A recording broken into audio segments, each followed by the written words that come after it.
When someone views SCP-096's face, whether it be directly, via video recording, or even a photograph, it will enter a stage of considerable emotional distress.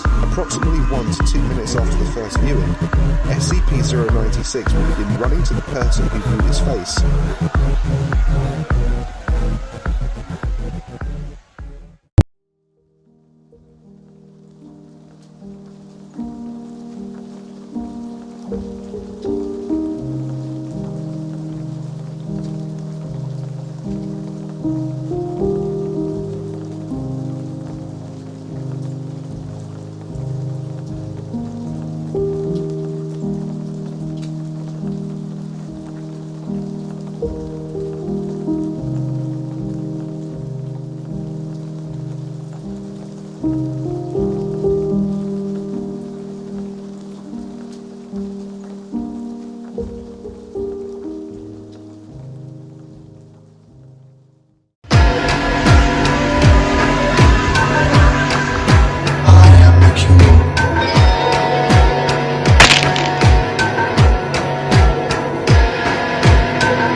Hello everybody, I'm the Rubber. Today we bring you a SCP Foundation Euclid Class Object SCP-096.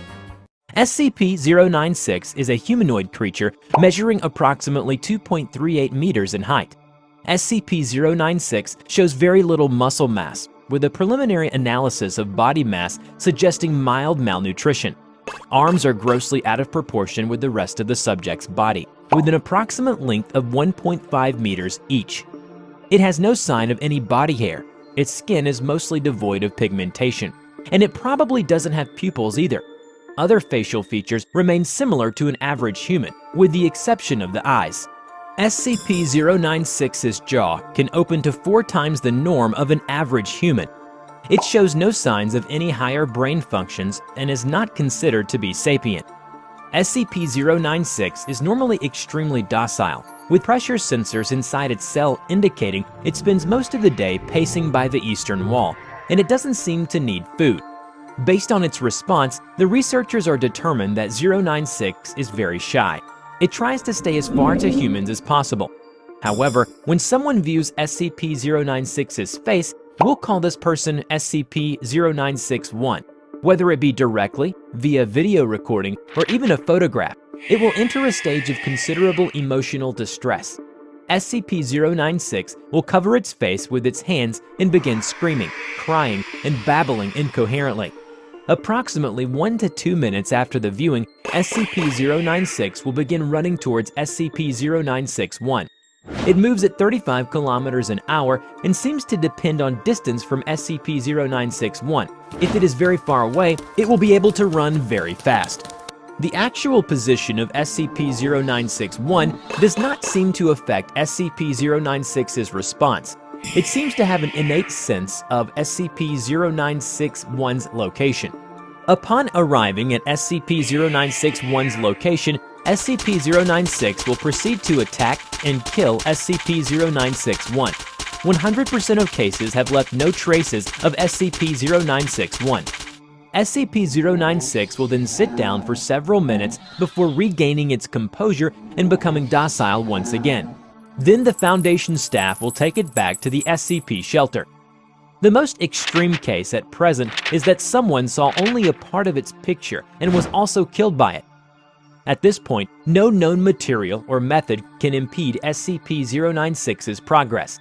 In one of the audio recordings, the former commander of the recovery team said, even if they were firing it intensely, but it didn't feel anything at all. They even used anti-tank weapons, causing part of the body, organs, and blood of 096 to be gone. But it was still able to move forward and destroy the entire team. Besides, because it does not cover its face when it's running towards its target, anyone who sees it will be killed by it along the way. Due to the possibility of a mass chain reaction, including breach of Foundation secrecy and large civilian loss of life, a doctor of the Foundation has also petitioned for immediate termination of SCP-096. The Foundation has carried out several execution experiments, one of which is to send the containment tank containing SCP-096 into SCP-682's cell. SCP-682 is a large, vaguely reptile-like creature of unknown origin. It has a powerful regeneration ability and adaptability, and also has the title of Immortal Body. If you want to know more about SCP-682, do click on this video. So back to the execution experiment. The screams of the two entities continue for 27 hours, at which point the noise abruptly stops. Sonar-based video feeds reveal SCP-096 severely wounded and huddled in the southwest corner, apparently upset. Feed shows SCP-682 on the north end of the room, approximately 85% of its initial mass absent. Further attempts to expose SCP-096 to SCP-682 cause it to turn away from 682, jumping in place while clawing at its face and screaming. Because 096 will only attack when people see its face, so the Foundation has long housed it in an airtight steel cube. There are to be absolutely no video surveillance or optical tools of any kind inside SCP-096's cell. Any and all photos, videos, or recordings of SCP-096's likeness are strictly forbidden.